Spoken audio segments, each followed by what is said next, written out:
Dari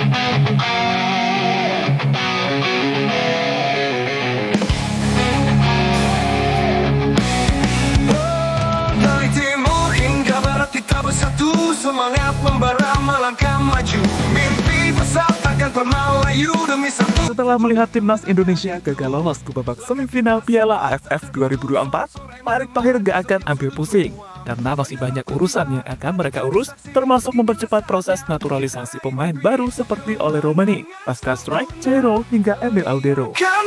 Apalagi setelah kita menang atas Arab Saudi di GBK kemarin, peluang Indonesia untuk lolos secara langsung masih terbuka sangat lebar. Dan di 4 laga sisa yang dimiliki Indonesia, Pak Erick jelas akan memanfaatkannya sebaik mungkin. Ia memberikan target kepada Sintayong dengan minimal bisa menang 2 dari 4 pertandingan, atau kalau bisa ya amankan 9 poin. Dengan melihat situasi yang ada, jelas membuat pelatih Jepang Hajime Moriyasu cukup senang. Jepang yang sudah di atas kertas memastikan lolos ke Piala Dunia, merasa kalau persaingan di round 3 bakal semakin seru pada tahun depan. Juara dunia pun tergetar, langkah kita satu tak terbendung, sorak-sorai menggema di setiap sudut ruang. Bendera berkibar, langit jadi saksi, inilah saatnya kita raih mimpi. Kemenangan sempurna, teriakan menggema, semangat juara membakar jiwa. Timnas Indonesia benar-benar mampu menjadi sorotan utama sepanjang babak round 3. Gimana enggak? Tim yang secara ranking berada jauh di bawah, nyatanya mampu meladeni permainan dari tim yang berpengalaman main di Piala Dunia macam Arab Saudi dan Australia.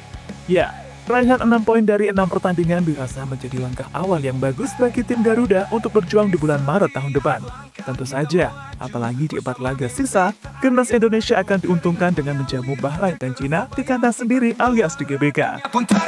Dan seperti kita tahu, ketika timnas bermain di kandang, para pemain seperti dapat stamina tambahan dari para ribuan fans yang selalu senantiasa memberikan dukungan langsung. Dan hal itu terbukti saat melawan Jepang dan Arab Saudi kemarin.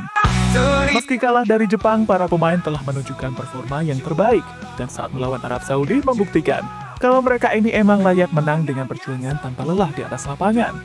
Alhasil, kemenangan 2-0 atas Arab Saudi di GBK menjadi modal yang bagus bagi timnas untuk menjalani sisa laga babak round 3 ini. Kemenangan sempurna, dunia bersinar, cahaya juara takkan pernah putar. Kemenangan sempurna, kita legenda, inilah waktunya, nama kita tercipta. Sementara itu, dengan melihat peluang yang ada, Pak Erick yang dikenal akan manuvernya, kini masih berusaha keras untuk mendatangkan pemain-pemain baru grade A yang bisa memperkuat timnas Indonesia di bulan Maret mendatang. Tentunya pemain-pemain itu adalah pilihan dari Coach Shin yang emang layak untuk memperkuat timnas Indonesia di sisa babak round 3 ini. Dan untuk saat ini ada beberapa pemain yang sudah dekat dengan PSSI. Pertama, Ole Romani, Mauro Ziestra, Pascal Struijk, Jairo Radua, hingga Emil Audero. PSSI akan mode borongan pada tahun depan, karena semua pemain-pemain di atas jelas punya kualitas dan pengalaman di pentas Liga Eropa. Dan tentunya akan sangat membantu timnas untuk bersaing di babak round 3 yang semakin ketat. Sempurna, teriakan menggema, semangat juara membakar jiwa. Kemenangan sempurna, dunia bersorak, inilah waktunya kita buktikan semua.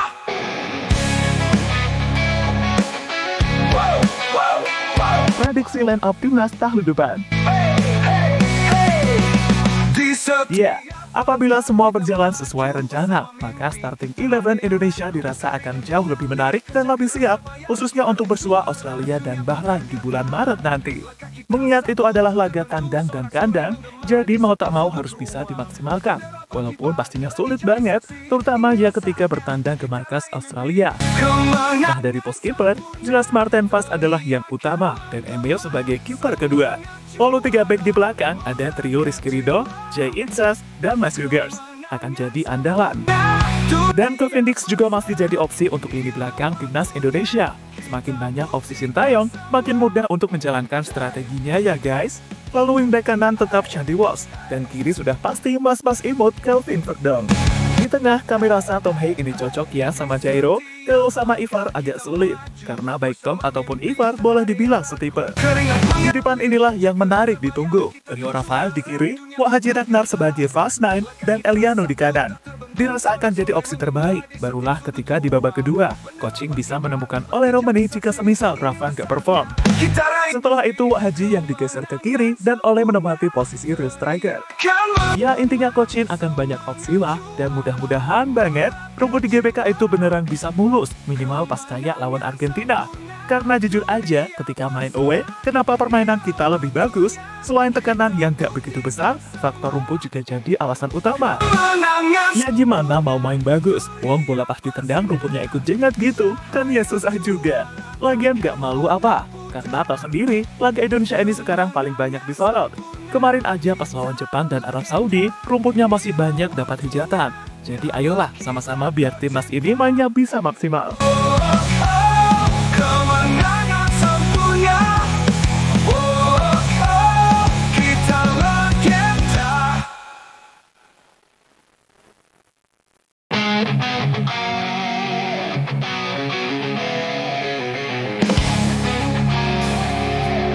Moriyasu makin yakin Indonesia bisa lolos Piala Dunia. Kita bersatu semangat Lebih lanjut, semua juga tahu kalau di round 3 khususnya di grup C, Jepang adalah tim yang paling diunggulkan.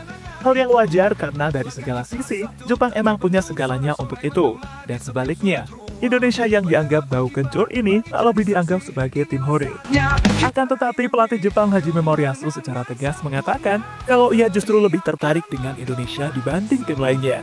Baginya, progres timnas Indonesia di bawah Sintayong dengan metode potong generasi serta menggabungkan para pemain keturunan dianggap adalah cara yang terbilang bagus untuk mengangkat level permainan timnas Indonesia. Sehingga ia pun tak ragu menyebut Indonesia ini beruntung punya pelatih sekaliber Sintayong yang bagaimanapun punya pengalaman bertarung di Piala Dunia.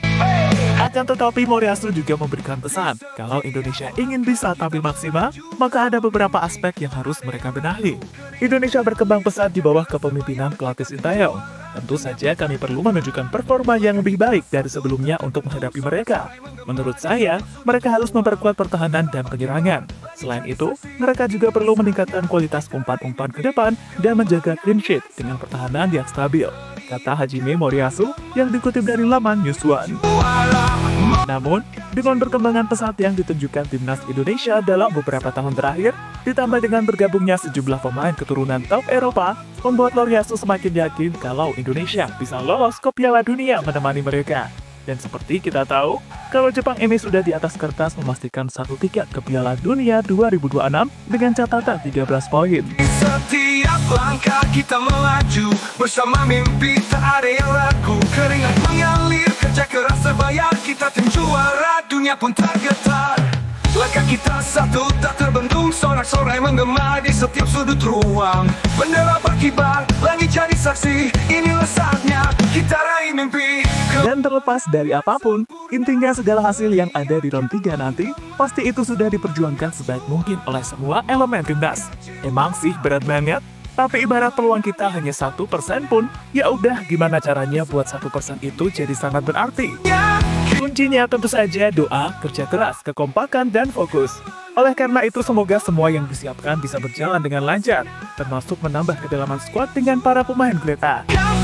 Jika itu terjadi, maka peluang Indonesia setidaknya bisa sedikit lebih baik, walaupun ya tetap aja berat. Tapi nggak apa-apa, tetap semangat timnas Indonesia. Kita tercipta. Kemenangan sempurna. Kita legenda.